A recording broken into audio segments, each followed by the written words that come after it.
온라인 시청자 여러분, 안녕하십니까?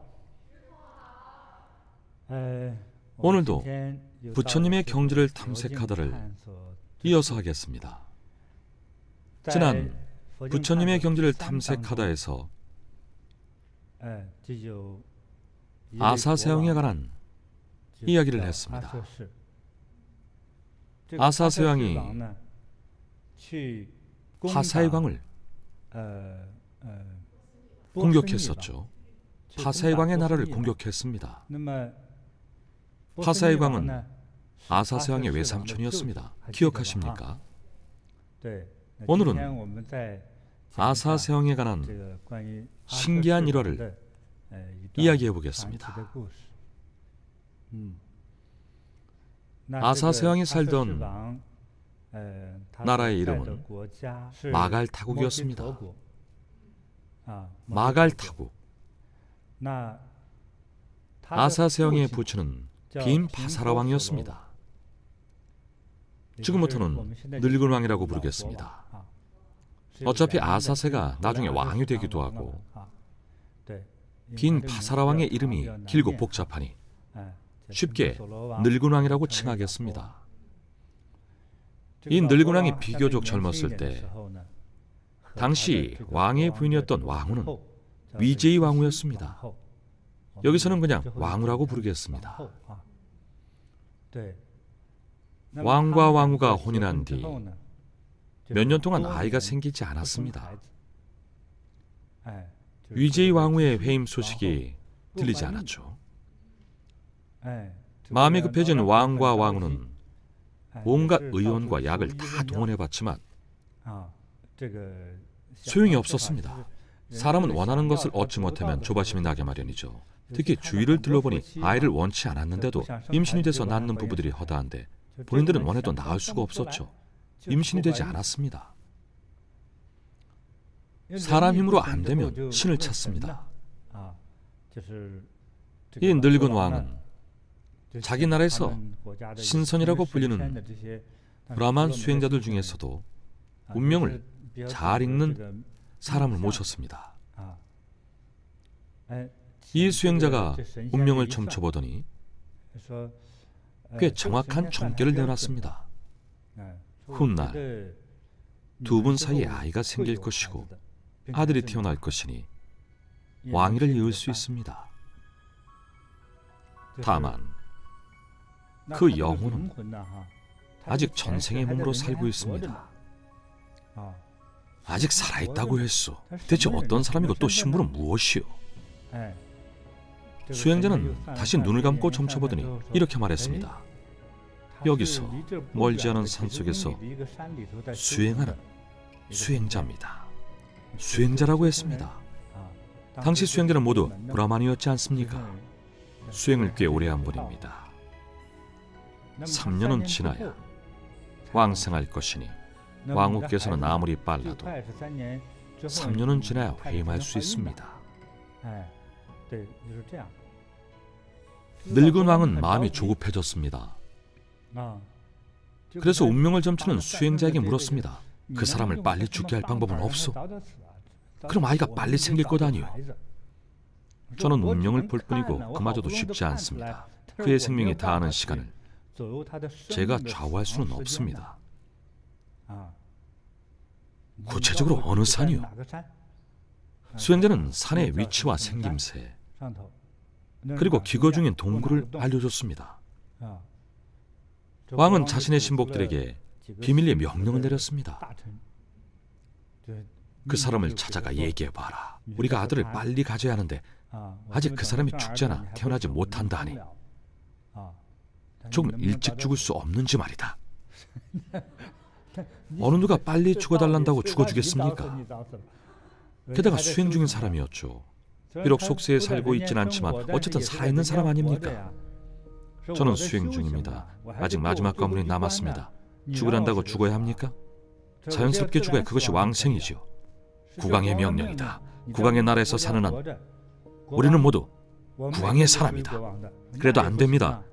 국왕이면 누구든 다 죽여도 됩니까? 자기 백성의 권리와 생명을 빼앗는 건 안 될 말이죠. 저는 국법을 어긴 적도 없습니다. 신하도 할 말이 없었지만 국왕의 명령을 따를 수밖에요. 어쨌든 너는 어명을 따라야 한다. 어떻게요? 자결해라. 산에서 뛰어내리든 목을 매든 우리가 가져온 쥐약을 먹든 마음대로 해. 이런 자가 국왕이라니. 난 죽지 않고 살 것이오. 아무리 설득해도 듣질 않으니 자선책을 쓰기로 했습니다.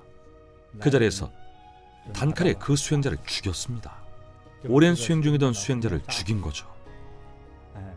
그렇게 사람의 목숨을 억지로 안나락의 제명보다 일찍 앗아갔습니다. 그 후 국왕의 부인인 위제의 왕후는 드디어 회임을 했습니다. 해가 점점 불러오자 왕은 무척 기뻤습니다. 예전에 그 수행자를 다시 불러 또 한 번 운명을 참치도록 했습니다. 어떻소? 왕후가 정말 임신을 했소. 회임을 했단 말이오. 장차 아이가 어떠하겠소? 예전에 그 일 때문이었죠. 3년도 못 기다리고 남의 생명을 미리 빼앗아 임신을 했으니 마음이 찜찜했습니다. 마음이 불편하고 불안했겠죠. 어쨌든 나쁜 짓을 했으니까요. 그래서 아이의 장래를 한 번 더 점쳐본 겁니다. 그 수행자도 참 신기하죠. 이번에도 정확히 맞췄습니다. 길하지 않습니다. 장차 왕위를 찬탈할 것입니다. 왕께 아주 좋지 않습니다. 그래서야 되겠습니까? 왕은 우선 알겠다고 대답은 했지만 훗날 아이가 태어나면 어떻게든 죽일 심산이었습니다. 왕은 아이가 태어나기를 기다렸고 10달 후 왕후는 출산했습니다. 아들이었죠. 그 수행자의 말은 너무나 정확했습니다. 엑스레이나 내시경이 있던 시절도 아닌데 어떻게 태아의 성별을 알겠습니까? 태어난 후에야 알 수 있죠. 그런데 정말로 아들이 태어났습니다. 정말 그 죽은 수행자의 환생 같았죠. 안 되겠구나. 내게 복수할 것이 분명하다. 왕은 아기를 받아들고 건물 위로 올라갔습니다. 옛날에는 건물이 높지 않았죠. 겨우 2층 높이였을 겁니다. 왕은 창문으로 아이를 던졌습니다. 물론 돌 던지듯 세게 내리치진 않고 그냥 건물 위에서 떨어뜨렸습니다. 갓난아기니 그렇게만 해도 죽을 줄 알았던 거죠. 아기는 작은 덤불 위로 떨어져 크게 다치지 않았습니다.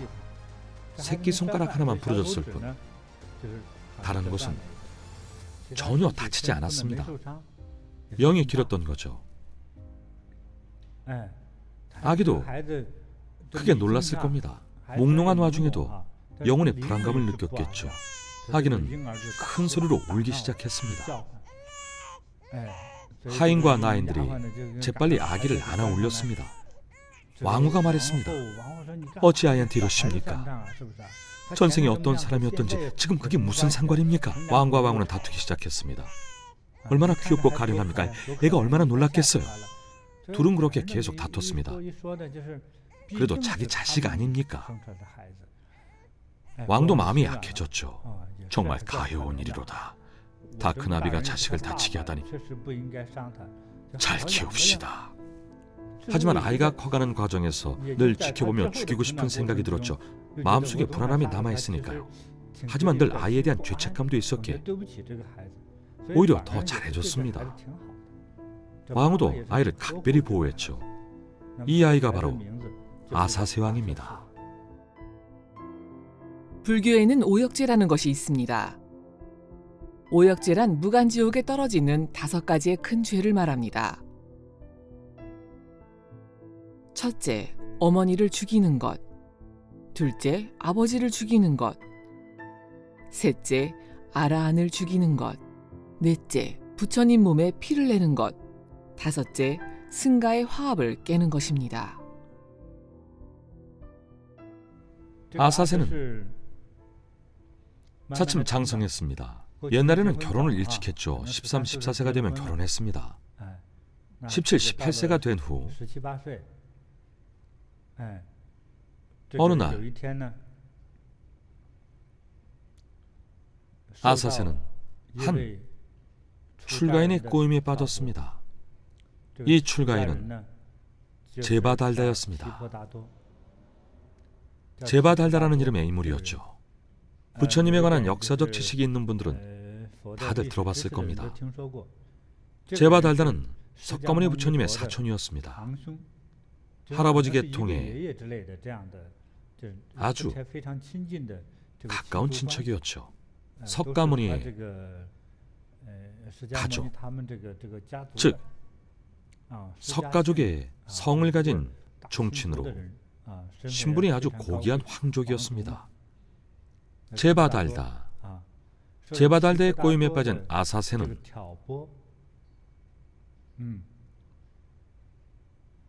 자신의 아버지인 빔파사라 왕을 죽이기로 결심합니다.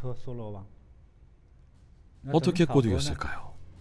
출생, 배경에 관한 인과를 말해줬습니다.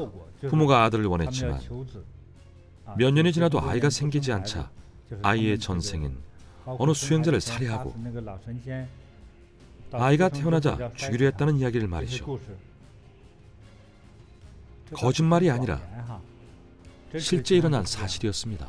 모든 것을 아사세에게 폭로했죠. 당시 젊은 청년이었던 아사세는 장차 왕위를 이을 왕자이자 태자였습니다. 그뿐만이 아니야. 가장 중요한 이야기를 해주지. 네 부친은 틈만 보이면 널 없애려 하고 있어. 네가 죽은 그 수행자의 환생이며 언젠가 반란을 일으키리라고 믿고 있단다. 너는 왕의 우려 대상이야. 왕은 네 손에 죽을까봐 먼저 손 쓸 기회를 늘 엿보고 있단다. 갓난아이였을 때 떨어뜨려 죽이려고도 했지. 그래서 네 어머니가 아버지를 한참 나무랐고 결국 네 아비도 마음이 약해졌어. 하지만 생각해봐. 지금까지 자라면서 네 아비가 너에게 얼마나 엄했는지. 다른 집 아이들처럼 부모와 공원에 가본 적이 얼마나 돼? 있긴 있어? 없지. 공부하면 일만 시켰지. 말할 때마다 늘 찡그린 표정이었지. 그렇지 않아? 아사세가 생각해보니 정말 그랬습니다. 생각해봐. 자기 친자식을 그리 대하는 친부가 몇이나 되겠어? 친아들인데도 불구하고 그 수행자의 환생이라는 것 때문에 너를 죽이려 했지. 네가 복수하고 싶어도 갓난아기라는 것을 알고 먼저 던져 죽이려 했고 보아하니 너도 오래는 못 살겠구나. 제바달다는 말했습니다. 내가 방법을 알려줄까? 우선 첫 번째 해결책은 말이야. 가만히 앉아서 죽음을 기다리는 거야. 그저 네 아비가 널 죽일 때까지 기다리면 돼. 그러면 목숨이고 뭐가 아무것도 남지 않겠지. 두 번째 방법은 말이야. 네가 아버지를 죽이는 거야. 그러면 넌 죽지 않겠지. 안 그래? 게다가 아들은 너 하나뿐이고 넌 원래 태자이니 왕위를 물려받을 수 있지. 먼저 아버지를 죽이거나 어디에 가둬버리고 네가 왕위를 찬탈해서 왕이 되는 거야. 왕위를 뺐든 잇든 결과는 같잖아. 단지 보기 좋지 않을 뿐이지. 이렇게 하면 넌 목숨도 건지고 왕도 될 수 있어. 온 나라가 네 것이니 원하는 거 무엇이든 할 수 있어. 아직 어렸던 아사세는 듣고 보니 일리가 있었습니다. 아직 젊다 보니 듣기에 꽤 그럴싸했죠. 결국 두 번째 방법을 선택했습니다. 제바달다가 말했습니다. 망설이지 마. 아사세는 망설일 수밖에 없었죠. 아무리 그래도 친아버지니까. 망설이지 마. 바로 지금 야심한 밤이 기회야. 네 아버지가 잠들어 있겠지? 잠든 틈을 타야 해. 너는 태자이고 궁궐에 사니까 궁에서 마음대로 움직일 수 있잖아. 안 그래? 호위병들 다 깨울 필요도 없고 그저 20-30명 정도만 대동하면 바로 왕을 사로잡을 수 있어. 먼저 왕을 근처 방 안에 가두고 날이 밝으면 네가 왕이라고 선포해. 그렇게 왕위를 잇는 거지. 우두머리가 없어지면 태자인 네가 왕이 되는 게 당연하지 않겠어? 아사세는 생각했습니다. 일리가 있군. 그래, 해보자. 더 생각해볼 것도 없이 자신의 친위대를 데리고 나섰습니다. 태자인의 목숨을 걸고 호위하는 무사들이 있었겠죠. 젊긴 해도 특권층이었으니까요. 15분도 안 걸렸을 겁니다. 한밤중에 아버지의 침실에서 습격해서 잠든 아버지를 사로잡았습니다. 아버지를 결박하고 어두운 방에 가뒀습니다. 아버지는 당연히 저항했죠. 왜 이러느냐? 나를 왜 묶는 것이냐? 정녕 이유를 모르시겠습니까? 전생에서 저를 죽여놓고 현생에서도 태어나자마자 죽이려 하지 않으셨습니까? 다 알게 됐구나. 왕은 할 말을 잃었습니다. 그 모든 일이 전부 사실이었으니까요. 누구를 탓할 수도 없는 노릇이었죠. 지금 당장 단칼에 베지 않고 가두는 것만으로도 감지덕지였죠. 우선 왕을 가둬두고 절대 아무도 먹을 것을 주지 말라. 굶어 죽는 꼴을 지켜볼 셈이었습니다. 그러면 직접 죽인 것이 아니니까요. 아버지를 죽인 아들이 될 수는 없었을 테죠. 일일이 설명할 필요 없이 굶겨 죽일 생각이었습니다. 누가 알 턱이 있습니까? 왕궁 안에 몇몇 호위들만 알고 있었습니다. 누구든 팔사라면 목을 벨 것이다. 그렇게 된 겁니다. 그러면 자연사처럼 보일 테니까요. 먼저 아버지를 가둬두고 날이 밝자 모든 이에게 선포했습니다. 이미 왕위를 계승받았다. 이제 내가 새로운 왕이다. 한나라의 권력을 독점했으니 얼마나 좋겠습니까? 정말 무서운 인물이죠. 누구든지 아버지에게 음식을 주거나 도움을 주면 엄벌로 다스리겠다고 엄포를 놨습니다. 아사세의 모친도 마찬가지였습니다. 아무도 들어가지 못하게 했죠. 모친이었던 위제의 왕후는 너무나 고통스러웠습니다. 모든 과정에 놀랍고 두려웠습니다. 하지만 못 만나게 한다고 왕후마저 외면할 수는 없었죠. 왕후는 몰래 음식을 챙겨 옷 속에 숨기고 왕을 만나러 갔습니다. 몰래 먹을 것을 가지고 매일 한 번씩 찾아갔죠. 문지기가 어찌 감히 왕후를 맡겠습니까? 새 왕이 즉위했으니 왕후도 태후가 되지 않았습니까? 엄청난 특권층 인물이었죠. 궁궐에서 가장 큰 권력을 가진 사람인데 감히 막을 수 있었겠습니까? 그래서 위제의 왕후가 아사세 왕의 부친을 만나러 들어갈 때도 감히 막을 수 없었습니다. 왕후는 늘 음식을 챙겨왔죠. 3일에서 5일이 지나고 아사세가 문지기에게 물었습니다. 어찌 되었느냐? 그 괘씸한 아비란 작자는 죽었느냐? 아닙니다. 아주 건강하고 혈색도 좋습니다. 뭐라? 아직도 안 죽었고 건강하다고? 네, 그렇습니다. 어찌 된 일이냐? 태우께서 음식을 주셨습니다. 금하지 않았느냐? 옷 속에 숨기신 것을 어찌 뒤지겠습니까? 여성이고 왕후였고 이제는 태우신데요. 어찌 감히 막아서겠습니까? 아사세가 듣고 보니 맞는 말이긴 했습니다. 바로 모친을 찾아갔죠. 어마마마, 이 아비라는 악독한 작자가 저를 죽이려 하지 않았습니까? 이런 악랄한 아비가 세상에 어디 있습니까? 저는 복수할 겁니다. 오늘부터 이 방을 한 발짝도 벗어나지 마십시오. 그리고는 곧장 수십 명의 호위를 불러 문을 잠그고 식사도 방으로 나르게 하며 모친을 가뒀습니다. 자신의 모친까지 감금했습니다. 그리고 문지기를 불렀습니다. 네가 내 아비를 살찌워 굶어 죽지 못하게 했으렸다. 그러면서 다리를 부러뜨렸습니다. 두 다리 모두 부러뜨렸죠.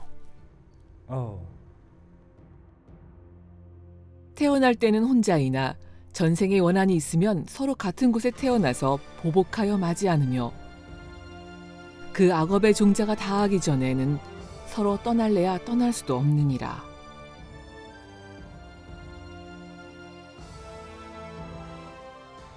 그 후로 2, 3일이 지나고 위제의 왕후, 즉 아사세의 모친은 창문 틈 사이로 아사세가 자신의 어린 아들을 보살피는 모습을 봤습니다.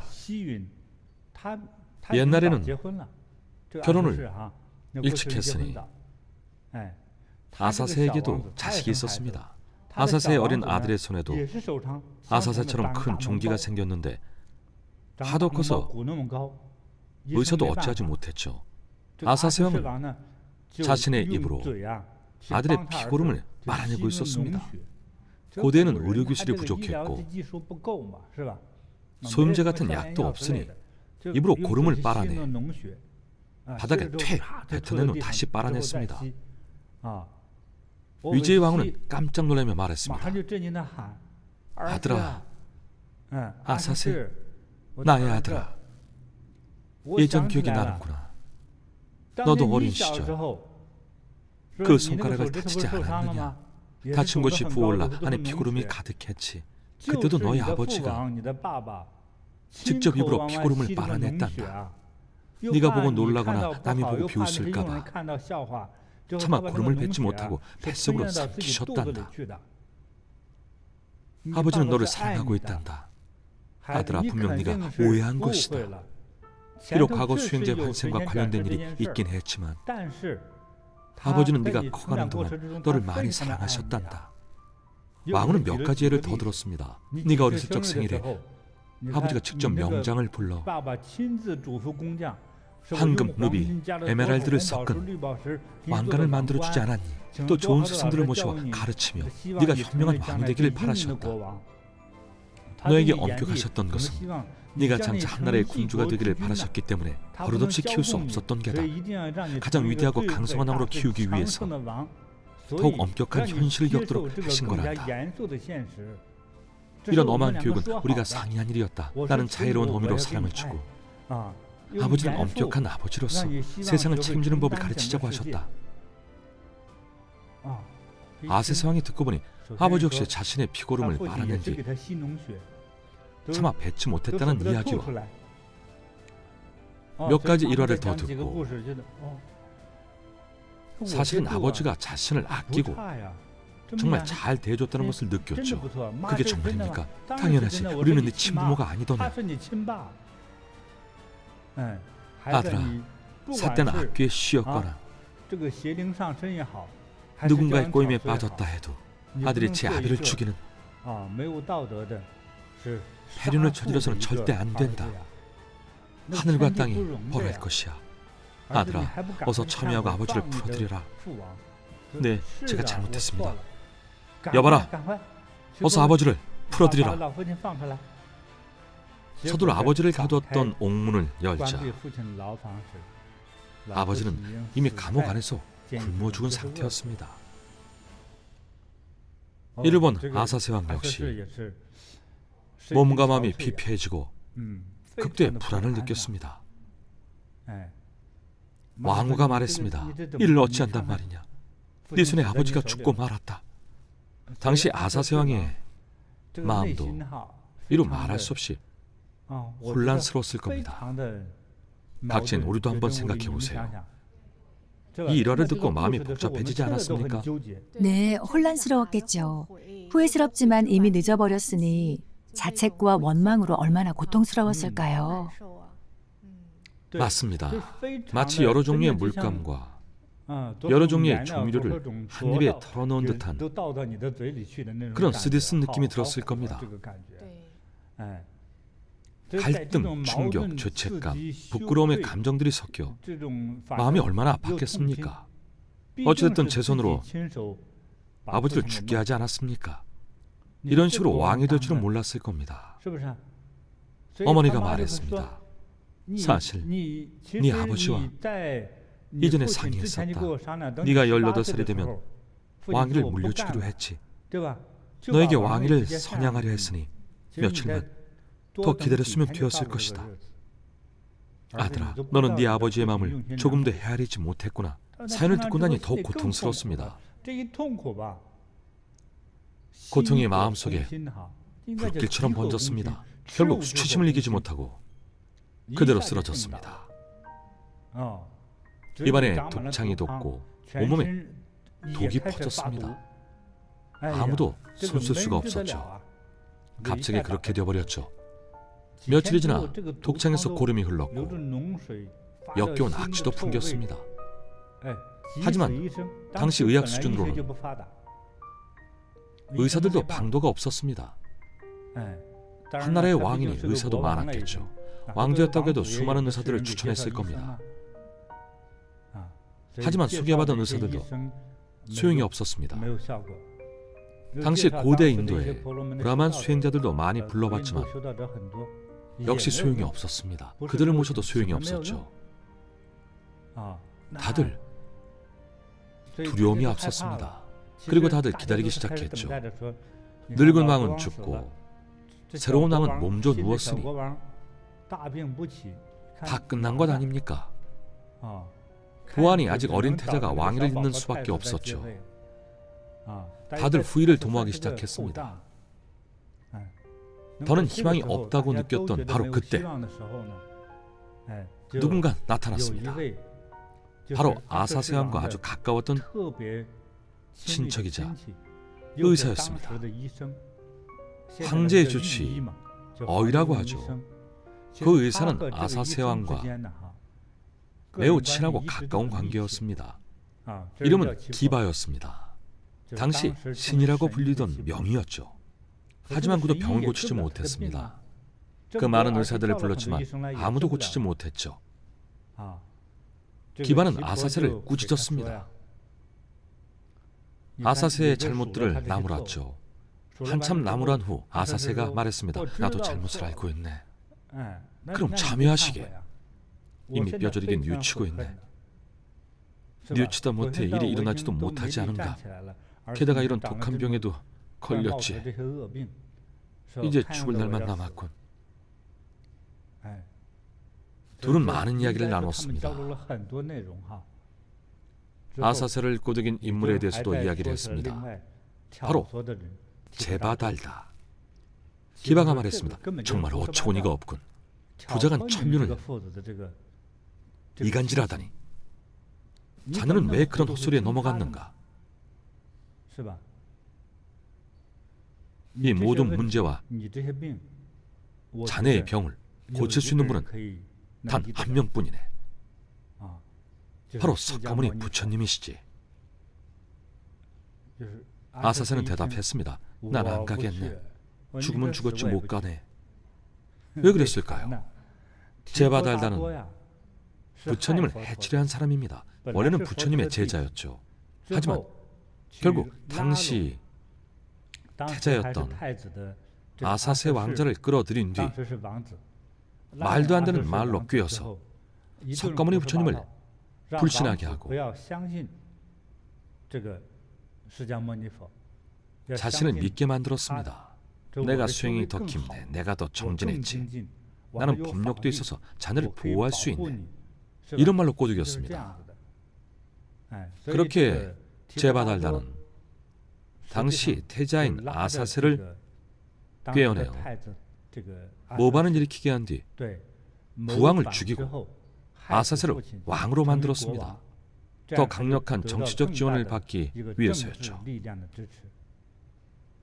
하지만 여러분이 아셔야 할 것이 있습니다. 부처님이 당시 불법을 설파하시던 곳이 바로 그 나라인 마갈타국의 중림정사였습니다. 황실의 정원이었죠. 그 나라에 머물고 계셨던 겁니다. 제바달다와 부처님뿐만 아니라 수많은 제자들도 당시에 그 나라, 그 도시에 머물고 있었습니다.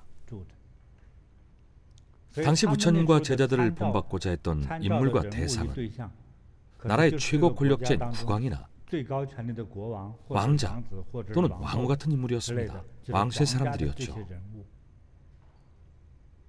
제바달다가 보아하니 늙은왕, 즉 빈파사라 왕은 석가모니 부처님을 무척 신뢰했지만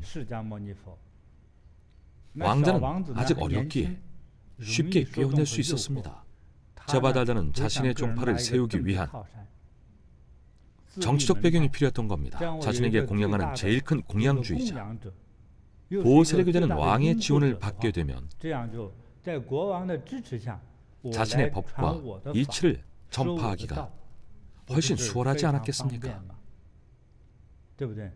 정말 큰 이득이 아닐 수 없죠. 바로 그런 이유로 아사세를 꿰어냈던 겁니다. 그 후로도 심한 일도 저질렀습니다. 아사세 왕의 도움으로 석가모니 부처님을 시해하려고 했습니다. 하지만 그곳에 도착한 살수가 막상 칼을 들어 올렸을 때 부처님의 모습을 마주하고는 감히 내리칠 수 없었습니다. 결국 살수도 부처님께 귀의했죠. 감히 죽일 수 없었던 겁니다. 제바다들은 어떻게든 부처님을 없애려고 했습니다. 이 모든 문제는 결국 제바달대 이간질로 일어났습니다.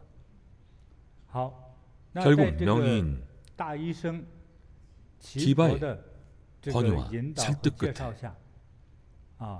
당시 새로 즉위한 아사세 왕은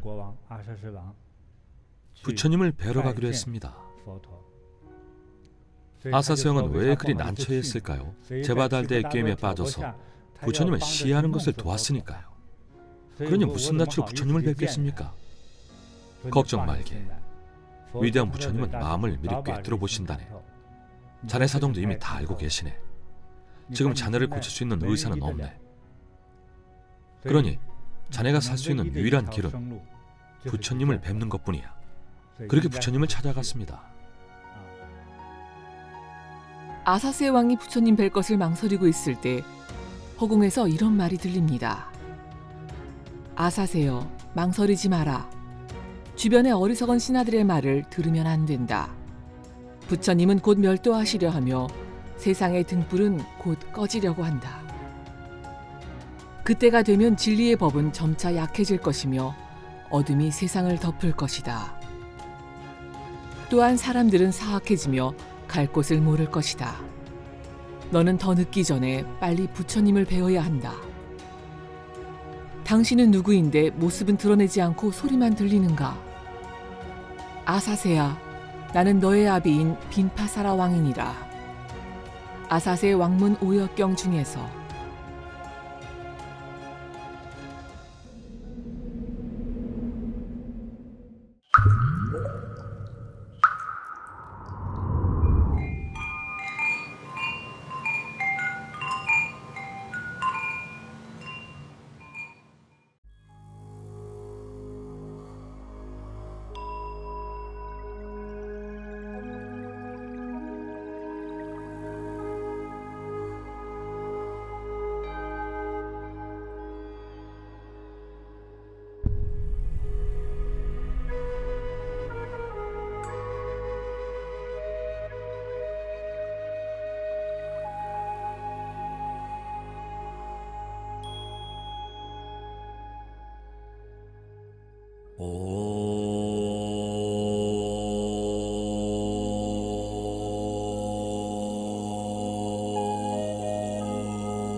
네.